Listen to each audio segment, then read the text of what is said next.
Anne Widdecombe has attacked the European Union for not taking Brexit Britain seriously enough on its plans to cut ties with the Brussels bloc, in a furious rant over their attitude during trade negotiations. Former Brexit Party MEP, Anne Widdecombe, attacked the European Union for causing the deadlock between the UK and the bloc in Brexit trade negotiations.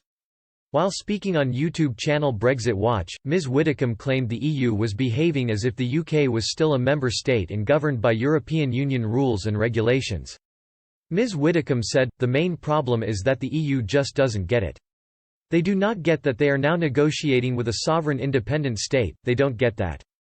They think they are negotiating with a state that is still under their control and hasn't yet left them, as opposed to a country that has left and is now transitioning." Ms Widdecombe explained why she felt this attitude had caused issues in the Brexit trade talks between both sides.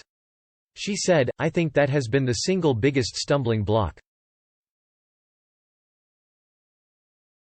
If we get to the end of June and Boris Johnson just says, OK, that is it, we are going to tell industries you have got 6 months as we are going to trade on WTO terms.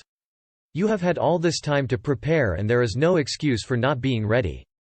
She added this tactic employed by the UK could force the EU to re-evaluate their position in the trade talks. Ms Widdecombe said, "I think would very quickly persuade the EU that we are deadly serious. Anybody will tell you, that with the advent of Boris Johnson as Prime Minister and the huge victory under the slogan of, 'Get Brexit Done,' the atmosphere in the EU Parliament changed overnight.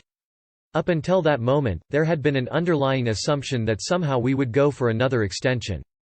That we weren't actually terribly serious and in the end we would stay and it was a little blip. Suddenly the atmosphere changed and they realised, no, Britain is going. UK Brexit negotiators have repeatedly insisted they will not agree to an extension to the transition period set to conclude at the end of 2020. Boris Johnson has claimed the UK and EU must now ramp up trade talks to ensure a deal can be agreed in the short time frame.